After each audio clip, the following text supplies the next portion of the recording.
So we all deal with our mental health in different ways.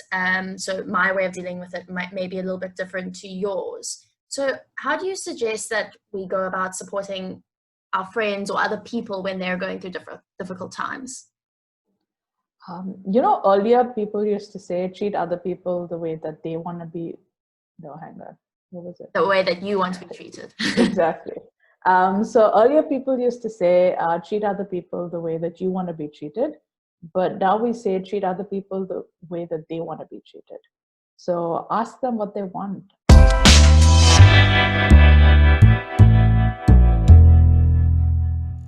Hi, and welcome to the Tribes for Good podcast. We are a high-impact platform that helps individuals take action on social and environmental causes that they care about. In each episode, we chat to new guests who are entrepreneurs, leaders, and professors who will be sharing their social impact journey with us. You can follow us on social media at Tribes for Good and listen to the stories of change that will inspire you to join us in creating a better world. We hope you enjoy these chats as much as we do. Today we have with us Bhairavi, founder of Mithra Trust. Their focus is on making mental well-being information and tools engaging and accessible. Bhairavi is a psychologist and an Amani Social Innovation Management Fellow. She has a deep passion for mental wellness, social innovation, digital health, and youth leadership.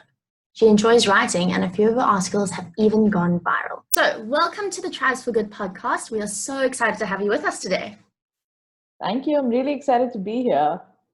So with Tribes for Good, we mainly work with Gen Z and millennials through our various programs such as the Young Changemakers program and the Social Entrepreneurship program and a couple of others.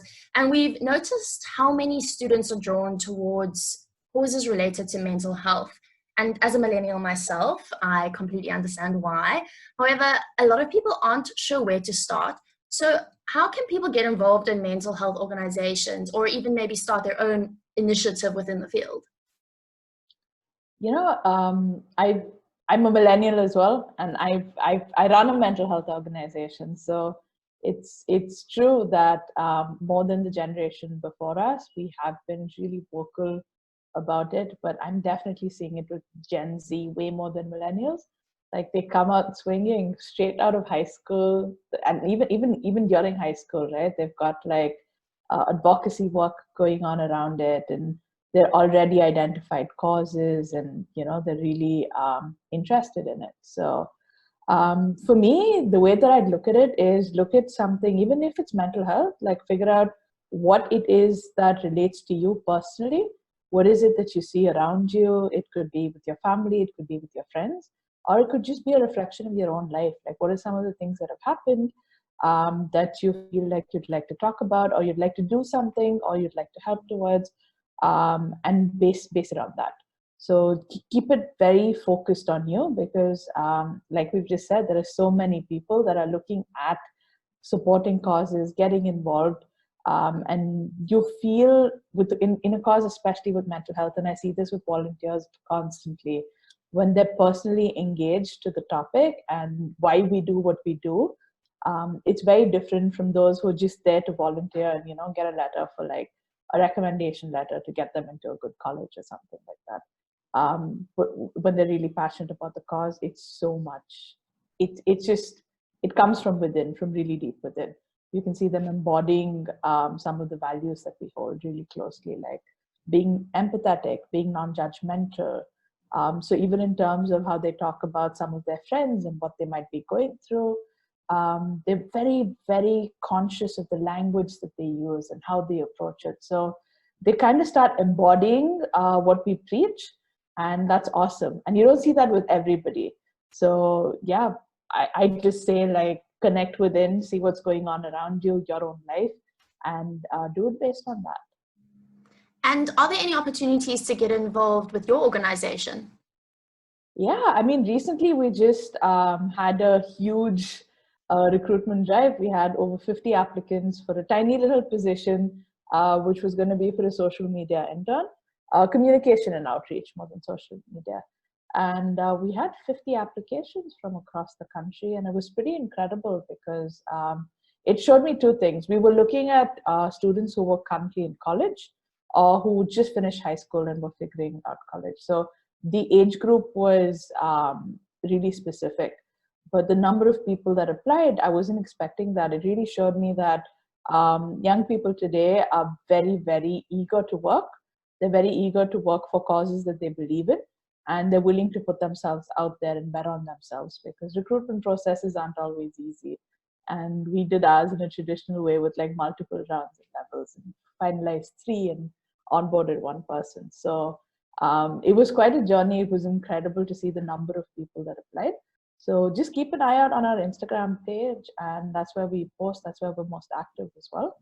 And they'll get to know if there are any opportunities. Yeah, I definitely think that's one of the great things about the Gen Z generation, is that they wholeheartedly back themselves, and it's just so nice to see, because I feel like a lot of sort of like millennials don't really back themselves all the time. I've definitely seen that even with myself and with my friends. So I had a really interesting chat with Tenor Pick, Project Cull, about how showing our vulnerability and expressing our emotions is difficult, but so beneficial, especially for men. And even though it's more socially acceptable to be vulnerable as a woman, I still struggle with it, even though I know I will feel so much better after chatting about it to someone. So do you have any tips on how best to start the conversation? You know, it's really interesting, because we do these sessions called Let's Discuss the Mayor, and we do like pandemic during the mayor during a pandemic, and sessions like this. And we have a lot of people that come in and just talk to strangers, and there's zero inhibitions around it, because they're there for themselves. And some of them are like, my friends don't understand what I'm going through, my family doesn't understand what I'm going through, people around me don't get what it is. And a suggestion that often comes up during the group is to find something that they connect to. So if you're talking to an older parent, think of a hero, somebody that they basically worship, that they idolize. If you're talking to a man, like there was a lot that went down with the cricket teams in Australia, India, I think across the world, a lot of them started talking about mental health last year. Look at sports people, look at people who are excelling in their fields and who've started talking about mental health, and use that as a stepping point. You can use music, you can use TV shows. 13 Reasons Why was a huge opener for a lot of conversations between parents and their teens. And just watching shows like that with a trusted adult in itself is incredible, because you get to discuss what's happening, and then they get to hear so much about your life, which they then wouldn't usually know. And these are usually secrets that we keep to ourselves. As teens, we often feel the burden of the world on our shoulders, because we're keeping so many secrets, so many people. So watching shows, engaging with media, and using that as a way to talk about it and express it is a great way to start those conversations. And now, especially with Gen Z and with some of the millennials, the conversation is also moving beyond gender binaries. So it's no longer just about men and women. It's just across all ranges. So it's just human beings in general and how they are. And when it comes to vulnerability, for me, Brené Brown is queen, king, savior, everything. And what she preaches, what she teaches, what she researches is just so special, and is something that all of us need to dig into. So with what she talks about vulnerability very specifically is saying, don't be vulnerable with anybody. Be vulnerable with people who have earned that. So how does somebody earn that?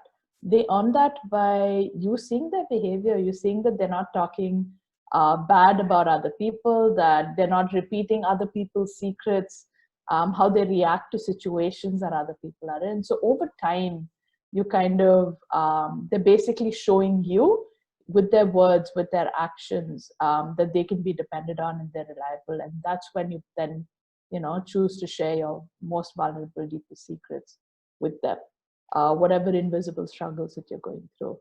Oftentimes we tend to be a part of groups, especially as teens, or we feel like we're completely outcast and that we're really lonely and we're really isolated and we don't have anybody to talk to. And we open up really quickly and get hurt. So this is a really nice way for us to not get hurt, because once we get hurt, the tendency is then to kind of close ourselves off and not open up again, especially then, because it's just in so much of pain. that you trusted somebody, you let them in, and they broke your trust. So when you're being vulnerable, always be vulnerable, be courageous. And Brené defines vulnerability as courage and strength. So when you're doing that, just make sure that the person that you're doing that with deserves that from you, deserves to listen to your story. Yeah, that's a really nice way of looking at it. But if you aren't quite ready to speak to someone, even if you really do trust them, how is it best to show up for yourself? I love this question because I think that's the most work that we need to do, which is our own relationship with ourselves. And during this entire pandemic, the number of people that have reached out saying, what can I do for self-care? How do I balance my life? Things just seem so overwhelming. How do I engage with this? I'm not sure. And the simplest thing is to just feel your feelings. As simple as it sounds, it's one of the hardest things to do. To feel your feelings is really, really hard. So validate what you're going through, feel your feelings, engage in those conversations with yourself. If you journal, that's great. If you don't, please start. Find some ways of like expressing yourselves. It could be doodling, it could be art, it could be dance, it could be singing, it could just be moving your body. And anything that you do to express yourself while you engage with that emotion so that you're learning to let it out. That's really important. So we do these sessions every week called Doodles for the Mayor. And we basically teach young people to connect with their emotions and to let it out. And I'm sure while most people are listening, they're sitting and like doodling in the corner of their books, right? And it's something that we do with our minds very switched off. Like we're listening, we're paying attention, and we're doodling. So Advaita, our facilitator, was like, hey, let's figure out a way where we get people to engage with their emotions, doodle, and connect with their breathing. So they're engaging with something overwhelming that they're going through, or overwhelming thoughts, overwhelming emotions. They're getting it out on paper through specific dashes and strokes and whatever. And they're also breathing through it. And that way they're learning tools to engage with themselves, to self-reflect, and to self-express. That's something that we believe in really strongly. Yeah, I definitely can relate to journaling, especially. I find, especially when I've got a lot going on in my head and I start journaling, like things come out that I didn't even realize were affecting me. And Yep. it's so good to actually get it out and realize what is actually going on in my head. Mm-hmm. Yeah. If you have a burning desire to make a difference but aren't sure how, join our Young Changemakers program. This part-time virtual program introduces participants to the basics of running a social enterprise, sustainability, social impact, and innovation through group discussions, expert-led workshops, and learn by doing modules. Join us in solving real issues and creating a better world. So we all deal with our mental health in different ways. So my way of dealing with it may be a little bit different to yours. So how do you suggest that we go about supporting our friends or other people when they're going through difficult times? Earlier people used to say, treat other people the way that they want to be. No, hang on. What was it? The way that you want to be treated. Exactly. So earlier people used to say, treat other people the way that you want to be treated. But now we say, treat other people the way that they want to be treated. So ask them what they want. And this is something that, we've started, my own friend circle and we've started doing this, where when we want to vent, when we want to talk about something, we just check in and we're like, hey, I really want to talk about something. Are you in the mind space to hear it? And just that act in itself, because they're then giving you consent. And thinking about consent this way is not something that too many people do, because we feel the sense of entitlement over our friends and our family, or whoever it is that we're close to. We feel a sense of entitlement to their time and to their mind space. But if anything the pandemic has taught us is that everybody is going through something. So by just checking in with the other person, saying, hey, I have something I want to talk about. Are you open to listening? Are you open to getting into this right now? That can be one way to just start. The second thing to do is to ask them. So let's say they start and they share. Ask them what you want. So what is it that you want? Do you want me to give you a solution? Do you want me to just like listen? What is it that you want from me? And based on that, do that. Because a lot of times we tend to jump into like solutions, like, oh, you're facing these issues, come, let's do ABC. They might not even be ready for that. They might still be processing, and they might just still be talking to you because they want to vent and express what they're going through, not necessarily looking at solutions. So validate their emotions, validate the situation that they're in. If they're saying I'm feeling horrible, don't be like, you can't feel horrible. Look at all the good things that are going on in your life. Like, you don't have a right to feel horrible. Don't do that. Don't invalidate what they're feeling. Say, horrible, yeah, sure, you are. I get that. But also, you also feel other things. You're more than just this horrible feeling. And that's something that we don't remember. When we're feeling not okay, that's the only feeling that we think we will ever feel. And it's important for us to have that conversation with ourselves and say, hey, I'm not this feeling. I'm more than this feeling, especially when we're in it at that point in time. So yes, so when you're dealing with a friend, when you're dealing with somebody that you'd like to support, check in with them, see if they're ready to listen to whatever it is you have to say. When they do share, ask them what they want out of it, and always listen with that intention of being non-judgmental, of being empathetic, of holding space, and treat them the way that they want to be treated. Yeah, I love that, actually asking for consent, because I mean, I know that I'm guilty of it, where I'm just throw it onto someone else just because I'm feeling so overwhelmed or so upset. I don't actually think about maybe they're going through something as well. It might not even be as big, but it's still something, So I like that. I read a really interesting article on Business Insider about how millennials and Gen Zs are more cognizant about their mental health, and this awareness is helping to destigmatize seeking help through therapy. But I don't know when you should seek professional help. In India, though, it's really interesting that we did a study earlier this year, okay, and we were looking at, so India has the highest rate of youth suicides in the world, and specifically with students. And we were trying to understand what are the causes, what are the systemic causes. And as part of that, we did a survey and we reached out to students in colleges across the country. And we saw that, they're very aware of what mental health is. They have a lot of awareness as to what it is. They know what the myths are. They're very well informed. Most of them are open about talking about what it is that they're going through, or even saying that, yes, I've been through something, or I know somebody who's been through something. What they don't do, however, is seek help. So this gap of understanding that, hey, I'm not okay, yet I don't want to seek help is huge. So this help-seeking barrier is huge in India. And we're trying to understand why. We're trying to get that conversation to what is it that stops you from seeking help. And we've got the usual suspects. One is that, especially when you're young, it's quite expensive. You can't afford it. Therapy is not cheap in India. Two, you then have to go talk to a family member or an adult to get that money. They might gaslight you completely and tell you that it's okay. Everything that you're doing is fine. It's normal at this age. This is how it is. Buck up, get on with life, whatever. They might just completely and totally invalidate what it is that you're feeling.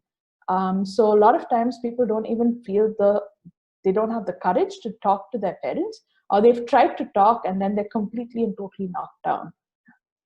So these are some of the issues that we face in actually seeking help. And it's a very India-specific issue that's there.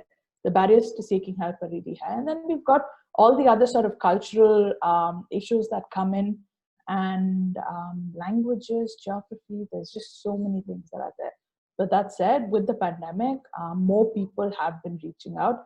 It's high, the use of services now is highest that it's ever been, which is great. But that isn't saying that everybody who needs it is actually reaching out. They're not. So the larger question is, what is it going to take for you to reach out? And my invitation to all the young people there who are interested in mental health is to solve for this problem. Look around you, look at the number of people that are in therapy. Are you in therapy? Figure out why, you know that you're not okay. What is it that stops you from going and seeking help? What is it that stops other people from going and seeking help? What's the right time to get therapy? Whenever you acknowledge that you're not okay. The minute you know you're not feeling okay, that's the best time to go get help. You don't need to wait for it to get really bad, because that's the other thing we hear. I'm not okay, but I'm not that bad. like I could be worse, I'm not there yet, so I don't need therapy. And that's something that we hear constantly. And this is even from people who've had therapy before, who've gotten on a break or stopped for some time. They're like, I'm not that bad, I really don't need to get back on it. When you're not feeling okay, it's a great time to just start therapy. You don't have to wait for it to get worse. If people around you are telling you that, hey, something seems off, are you okay? And you haven't realized it yourself, great invitation to kind of check in with yourself and be like, is this something that I need to get looked at? Is this something that, a therapist needs to get into and check and see? So, and your basics of eating, sleeping, your activities, are you interested? Are you eating too much? Are you eating too little? Are you sleeping too much? Are you sleeping too little? If you're partying a lot, are you doing it way more than you usually would? So you have to look at it for yourself and not compare yourself to other people. So if you're somebody that sleeps 8 hours and you're only sleeping 4 hours, you know that that's not okay. While if somebody else only sleeps 5 hours and they're only sleeping 4 hours, it's not that much of a difference for them. So just think about it from your own perspective. So yeah, these would be some of the things that tell you when you need to get help. And you mentioned that therapy is extremely expensive in India. So I assume that it's the more wealthier part of Indian youth that would be able to access it. What would the low income group of Indians be able to do? So the government has different kinds of programs, and different states have different programs, and they get access to free, but you need to have like a very serious mental illness for it, like schizophrenia or something like that. What they do is they come into your villages, they assess you, and they give you medication. So that's, and different states have different versions of it. Those are the government district rural mental health programs and things like that. But now again, with the pandemic, there have been a lot of helplines that have opened up across different regional languages. So people can call and talk and, just vent about what is going on, especially because financial security is really low. And the minute financial security kind of drops, mental health issues increase. And we've seen that, especially with young women in their 20s, there is a huge correlation with that. But also in general, you can see that when financial security isn't there, mental health conditions are likely to rise. All right. Well, thank you so much for joining us today. We really appreciate it, and we wish you all the best for the future. Thank you for joining. No, thank you for having me. Thank you for having me, and best of luck to all of the young people that work with you. I've interacted with a few of them. They're pretty incredible, and all the best for the work that you're doing. Thank you. Thanks for listening to the Tribes for Good podcast. If you have any questions, feel free to reach out to us on social media or through our website, www.tribesforgood.com.